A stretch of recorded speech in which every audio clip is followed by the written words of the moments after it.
Welcome everybody out. I hope you guys are enjoying your Sunday. If you are tuned in right now to 97.7 FM, of course, I'm your host, Brad Kamikaze Franklin, and this is the Good Things Jackson Show. This is the show where we talk about all good things Jackson, all positive things Jackson, the people, the places, the events, the organizations that are bringing positive energy to the city of Jackson. There's enough negativity out there, so we're not going to participate in that. So we got a lot of good things for you guys to tune in and check out today. Of course, if you are tuned in on Facebook, just go to the Facebook page, Good Things Jackson. It's Good Things JXN, Good Things Jackson Show. Make sure that you are tuned in. You can also leave questions or comments for our guests. We have three great guests that are going to be joining us today. Our first guest is running for the House of Representatives in District 69. And of course, a little bit later on after the break, we're going to have some representatives from Jackson Public Schools who are going to be here. It's going to be telling us about something great that they've got going on. And of course, we've got the founder of Juneteenth on Farish. It is Juneteenth season. Juneteenth is going down on June 17th on Farish Street. You know how we do. She's going to be in here to give you guys all of the information on what's going to be happening with Juneteenth on Farish. So if you're concerned about that as well, just make sure that you tune in and make sure if you got any questions or comments for any of our guests, you can leave them on the Facebook Live page. We always love to hear from you guys, and I always love to hear positive feedback from what's happening in the city of Jackson. All right, so our first guest is running for the House of Representatives in District 69 in the city of Jackson, Mississippi, and I'm going to give her the opportunity to introduce herself first of all, and then we're going to go into a little bit of a conversation and talk about why she's running for this office and what are some of the things that she hopes to bring to this office. Go ahead. Good afternoon. Thank you for this opportunity. My name is Grace Butler-Washington, and I'm a candidate for House District 69. I'm a lifelong resident of House District 69, a graduate of Jim Hill High School. After graduation, I went to the Alcorn State University. We won't hold that against you immediately, right off the bat. Well, you know, it's our HBCU love. And after completion of my undergraduate degree, I went to the University of Southern Mississippi. And upon graduation from the University of Southern Mississippi, I was afforded the opportunity to work in the field that I majored in, which was political science, public administration. I had wonderful mentors such as Dr. Cotton from Alcorn as well as Dr. Holmes at Tougaloo. And I was afforded that opportunity from my aunt, the late Senator Alyce Clark, to be able to work at the Mississippi Legislature. We had a conversation as she was a family member, my aunt as well as a mentor, saying, you know, I'm going to give you this opportunity to see if this is really what you want, if you want to work in this field, or if you can decide. And from that going forward, I gained the legislative experience. So I learned how a bill becomes a law, and I saw how it became a law in more than one ways, meaning that I saw that just the action of the executive committee as well as some of the other relationships that you have to build and setting your personal aside from the people that put you there to do what's best for those people. So I saw it from both the aspect, the book aspect, as well as the real life hands-on aspect of being in the state legislature. And so I ended up working in the nonprofit sector, and it was in public health advocacy and policy. Both nonprofit organizations that I work with, I was able to bring some of the information and educational resources back to the community. When I worked for the Mississippi Health Advocacy Program, it's a statewide nonprofit, so they focused on it's a health advocacy program, and they really focused on the kids. So we worked to increase the cigarette tax. So the cigarette tax would go for our CHIPS program. And upon that, I went to work for the American Cancer Society, where that was one of those true resources of giving back to our community. My main focus was working with people of color to educate them, give them information on resources that that organization had. And I learned from that job that we don't know what's out there because we don't have people that are telling us what's available for us. Resources that are out there available for our community, available for everyone to utilize. And currently I work with the Mississippi State Health Department. So as you know, people can see and I talk to, you know, health and advocacy and policy are a really big focus and passion of mine, you know, because I realize that, you know, if I don't teach my people and I don't teach my family and my friends how important their health is, as well as the resources that are out there available, because when you look at, you talk about policy and advocacy and being able to be a voice and all of those things about your health, then that brings a rate of things, money to come in for your hospitals, for your federally qualified health clinics, even for your CBOs, community-based organizations. So that's what I've been doing among community work with other organizations that I'm in and in my neighborhood associations and my church. So you've done a lot of advocacy, and I always ask people that are running for office when they come in and talk about their platforms. You clearly have been doing the work in the community before trying to run for public service. Why run for public service with all the good stuff that you're doing in the community already and how you're already trying to help? Why burden yourself with the pressures of being in a political office?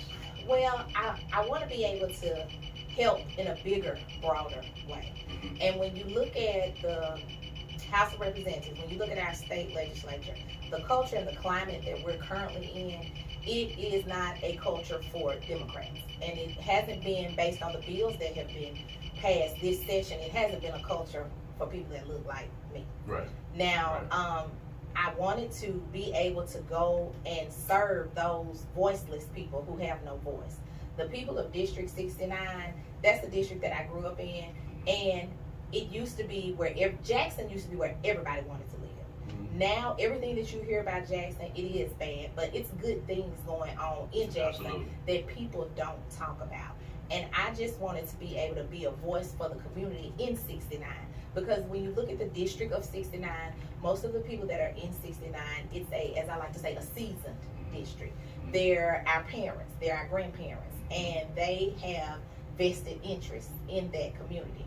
And the reason that we don't have the economic development and things of that nature and the infrastructure things that we need is because people have kind of written off certain areas of Jackson, and that tax base is there because those people have worked all their lives. They're homeowners. Yeah, yes. They're retired. Right. And everybody wants better for their children than what they have. Mm-hmm. So I decided that this is what I want to do. And when Representative Clark announced that she was retiring, I felt that this would be the greatest opportunity for me to be able to go in. So let me ask you this. Of course, a lot of us grew up with Alyce Harden and Alyce Clark being in the legislature. They were there for many years, and now that Alyce Clark has decided to step down, did you have any aspirations before she decided to step down, or did you feel like her stepping down from her post was the motivation that you needed to try to run for this office? I had aspirations, but I didn't know that I would be blessed with this opportunity as soon as it came. So when I learned of that she was about to step down and she was going to retire, then that was my sign that this is my time. And if I wanted to, this was the time to do. Okay. Would you have run against her if she had kept running? No. Okay. Now, understanding, of course, I know with you being related to Alyce Harden, I know there's always a level of respect and reverence for these positions. Mm-hmm. So, and I ask that because in this legislature, as we've seen with this last session, we need some people that are going into that Capitol that's got some gumption, have some aggressiveness about them, and have some innovation, some thoughts of innovation, some way to turn things around. And the old guard has been part of the problem. And although, we definitely, love and respect the icons that have been there before us, we do need some fresh blood in this legislature. So I was asking that question because I wanted to see kind of, what your thoughts were running for the office. Now, in speaking about this previous session, how much of it did you pay attention to? How much of it did you watch? And just give me some of your general thoughts on some of the things that you saw that were happening at the Capitol in the last session. This past session, well, to go back to that, I wholeheartedly agree with you on the fact that within our Democratic Party, one thing that I say all the time is that we really don't mentor younger people coming up who can take the arms once the elders are, they've decided that they're not, and it's always like a struggle because it gives you like, okay, if I did do this, then that puts a shine on me because I did try to step out. And I say all the time that even I have colleagues and friends that are Republicans. Yeah. And just in those conversations, they groom them. Yes. They groom them Yes. to say that, you know, hey, when I step down, this is the person that I am going Absolutely. to support, and I am going to, and they realize that it's their time, their season is up. We'll say that their Yes. season is up. So I do believe that we do need, you know, more young and robust, you know, coming into any political office, be it local, state, or federal, national wide. And my biggest thing is that I always say that you have to stand up for something. You know, if you believe in it, you have to stand up for it. And you may be by yourself, and you may Right. hear no, Right. but you must stand up. And if you're an elected official, I believe that you need to stand up for the people that sent you there. Right. You need to fight for them. Right. And so this session, I saw that, you know, it was a different session. You know, we hadn't had, I don't even think Haley Barber was as bad as what we working with now, you know. But now, I mean, you know, just being transparent, 100% political. And I think that some of the bills that, especially those that deal with Jackson, they, to me, it felt more personal than political. Absolutely. You know, it felt more personal gain for those who come into our city for a limited time, and they want to feel a certain way. And they want to feel a certain way, and they want things a certain way while they're here. Right. And, you know, accommodating and comfortable for them. Right. But as a citizen of Jackson, I want that 365 days a year. Because I'm a taxpayer, I'm a homeowner, and I live in Ward 5. So what do you propose to do differently? If anyone is listening that is in your district right now, you're saying that you want these things 365 days a year, and we know that this last session was one where it was probably one of the most traumatic for the city of Jackson as it pertains to bills, as it pertains to allocations, as it pertains to monies coming into the city of Jackson. It just simply was not there, and this is one of the worst. And this is coming from, you know, senators and representatives that I've interviewed on this show that are in the body already. This has been one of the worst sessions ever. What do you propose to do differently if you are able to get into that seat? What do you propose to do differently that you think can change the energy that exists right now in that body? Well, one of the things, if I am elected, the legislative experience that I have from being able to just hit the ground running once I get there, but I also know that I will be a freshman going into a body of, you know, institutional knowledge, as well as those who are there for other gains, personal gains as well. My goal is to get in and be able to be placed on committees that will assist my district and the city of Jackson. You know, you have your number one committees, you know, which is appropriations. That determines where your money goes. Your judiciary B and A, your judiciary committees, those make laws for the citizens of Jackson. Your public health and welfare, they work with our water because they work with the Mississippi State Department of Health. Those committee members.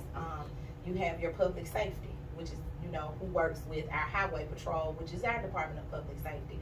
So making sure that I'm able to be on the committees that will affect the everyday citizens 365 days a year. That may not happen, but if I can at least get on one that I know that I can make a difference, then that's my goal, to make a difference, because I don't believe in no. It's definitely a challenge coming in as a freshman, getting into that body, to get into those committees. We saw in this last session that, you know, a lot of these bills that were passed, particularly, you know, House Bill 1020, I want to talk about that in a second. You know, that happened because, you know, those committees were led by Republicans, and those were some key appointments. And of course, having a sitting Republican governor, we know that a lot of those committees are going to be chaired by people that are from the Republican Party, or have a conservative way of thinking, or have a negative view of the city of Jackson as it relates. So I want to, you know, pivot for a second. You work for the State Department of Health. You know, one of the other issues that existed in the legislature on this session was Medicaid. And a lot was said about that. A lot was said about, you know, caring for mothers, expecting mothers. A lot was said about, you know, post-birth care. And I want to get some of your opinions on, you know, some of your views on Medicaid, some of the things that you feel like you see that need to change and need to shift. Just coming from, you know, you working at the State Department of Health, where are some ways and how are some ways that we can better the situation for Mississippians in that regard?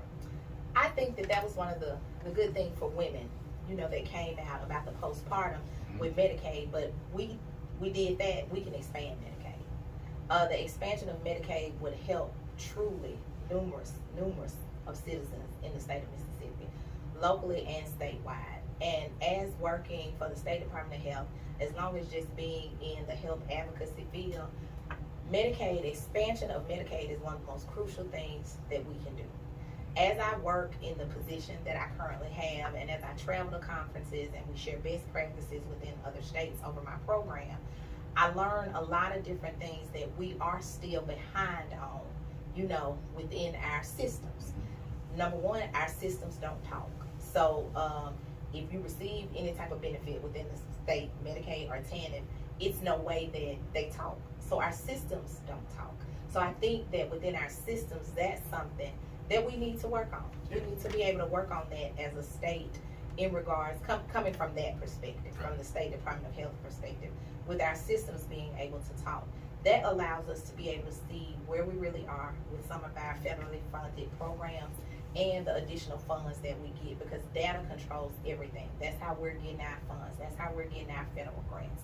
So if our systems are able to talk and work together, then that puts us on a whole nother level here in the state of Mississippi. When we look at what happened at the Mississippi Department of Human Services, you know, grant management system, you know, internally. But, you know, if MSDH could know that Medicaid and this person is receiving Medicaid, if we could put it in, a lot of different internal systems things would not be happening, and we would be able to further our state much more than what we have on a healthcare. So you spoke about TANF real quick. You spoke about putting systems in place that can be checks and balances for that. So we know with the recent scandal that happened, you know, with Phil Bryant and Brett Favre stealing $77 million of those TANF funds. How do you see ways that we can prevent that from happening in the future? I think, from my perspective, I see we can put some checks and balances in place. I think every organization, every entity, corporation, you need a specific grants management department, which solely is responsible for your grant funding. So that particular staff, department, however you want to structure it, as the manager, director, executive director, but we must have checks and balances in place in regards to RFPs. And the funny thing about the state of Mississippi, every agency is run different.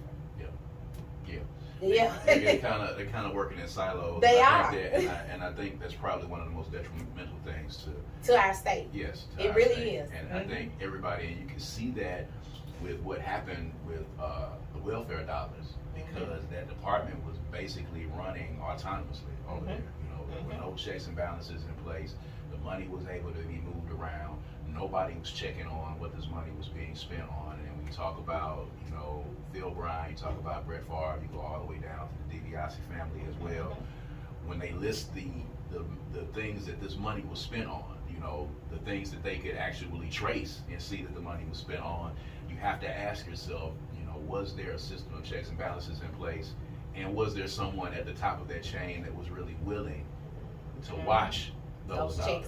So if you have the person at the top of the chain that doesn't want to check those dollars, then who's going to check the person that's at the top that's supposed to be checking those dollars? And then how does that prevent, you know, how can we prevent that from happening, you know, from the poorest of Mississippians with the money that they're supposed to be receiving? I want to switch gears here to a little bit. One of the biggest issues that has, you know, been placed upon public officials here in the city of Jackson has been crime. So let's have a conversation about that real quick. House Bill 1020 did get passed. It was signed by the governor. It is currently in litigation.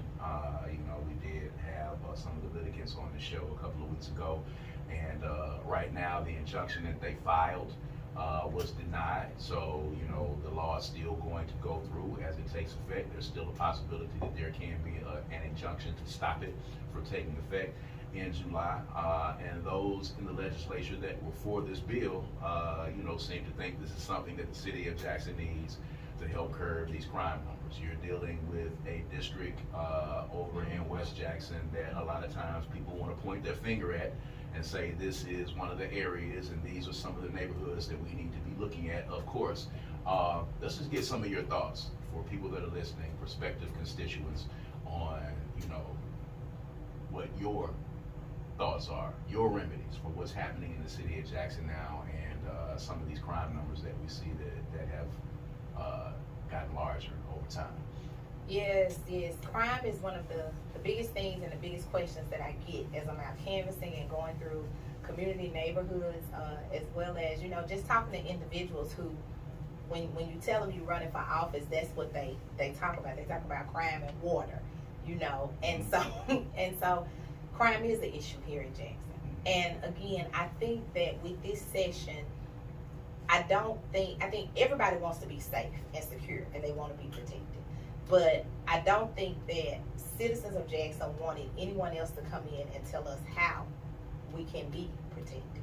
I think that, you know, personal gains were hugely a role played within that. But I think that a lot of the citizens are just fed up with crime. And to see Capitol Police to be able to come into a particular area and respond quicker than JPD has put, it's caused some concerns and issues between the citizens of Jackson and the city of Jackson, the leadership of Jackson. What are some of the things that people are telling you as you're canvassing in neighborhoods right now? As I'm canvassing in neighborhoods, people are fine with Capitol Police being able to come in and protect them, and when they call them, they answer the phone, and the response time is quicker. They're more upset about the fact that the judges have to be appointed. Some of them feel, I've heard from one neighborhood I was canvassing yesterday, one of them, they felt like one of the judges would be an African American judge from Hinds County. So they were optimistic about that part, but that's the biggest thing that I get. I get the part where the judges, they aren't comfortable with the judges. Some of the seasoned ones, the older ones who, you know, they have that, they've been in their neighborhood 50 and 60 years. They're not concerned, they just want to be safe. They're tired of hearing gunshots at night. They're tired of going into the local stores and the teenagers and people have guns, carrying them. And so that's their biggest frustration. The biggest frustration. And it doesn't, you know, Brad, it really doesn't help that when you call Capitol Police and they come out quicker than JPD. So, you know, those two, and to me, that's systems internal things, you know, because I listened, I was somewhere and Representative Summers was there and someone was saying the same thing, and so she called 911 and they answered. So, you know, so some of those things are internal systematic things that we need to work on, you know, and I think, and I was hoping that out of this bill that, you know, a relationship or an MOU, you know, memorandum of understanding could come, and that which there still isn't. Yeah. As it stands right now. And with that MOU, you know, maybe our 911 system isn't the best. Maybe we need some upgrades. But with that MOU, you know, working with the Department of Public Safety, hey, we got this MOU. We need our systems to be this. If we're going to work together, are you able to fund this for our city to be able to get our systems up? And once we get our systems up, you know, the time lapse that constituents are complaining about may not be an issue. And then from that will begin to bring some peace, because now people are just, you know, nervous and they're afraid, and they think when you see Capitol Police that it's protection. And you should feel that way. That's fair. Yeah, that's fair. But you should feel that way from the Jackson Police Department too. Right. You know, you should feel when you see the blue, orange, white car coming, you're safe and you're protected because you're a citizen and you're paying taxes here in the city of Jackson. And a lot of times, you know, perception is 9/10 of reality, so we have to figure out a way to help you change that. Real quick, before we get you out of here, let's talk about infrastructure a little bit. You know, our water issues have made national news.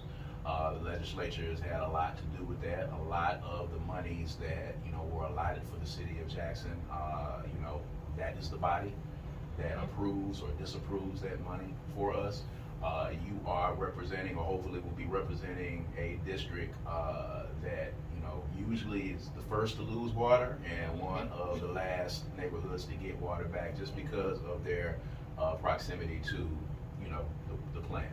So in canvassing and talking to a lot of those residents out there, what are you hearing from them as far as, you know, water woes, water and sewage woes, and, you know, where do you see that we can try to get some relief inside of that legislative body for Jackson?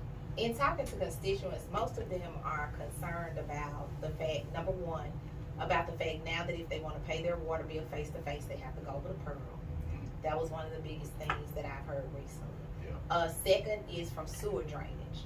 How when it rains in front of their yards, that they can't get through because of flooding, but the flooding is due to sewer drainage.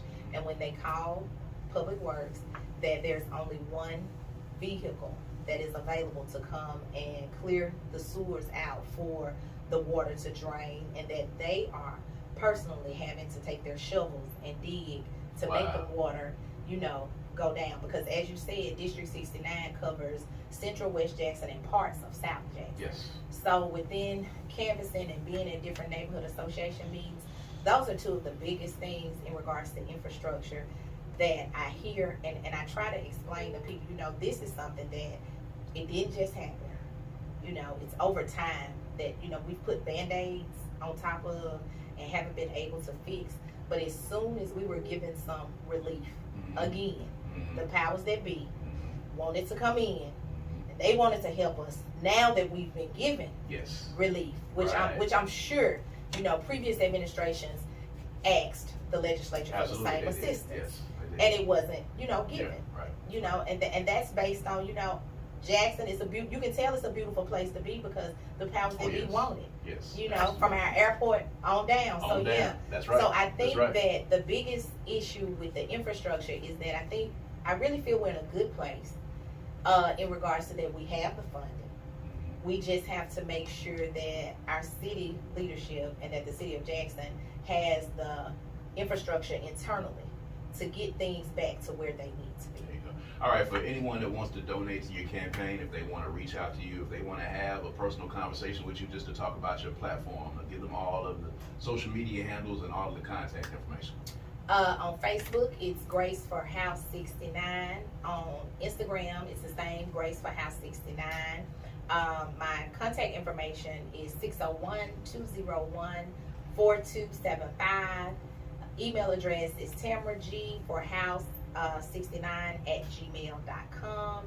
And I want to ask the listeners for their vote and their support and prayers for me as I'm out here on this campaign trail in District 69. If you don't reside in District 69, tell someone that does reside in District 69, and feel free to contact me at any of the information that I just gave out to the listeners. And I want everyone to know that I'll be ready to act on day one.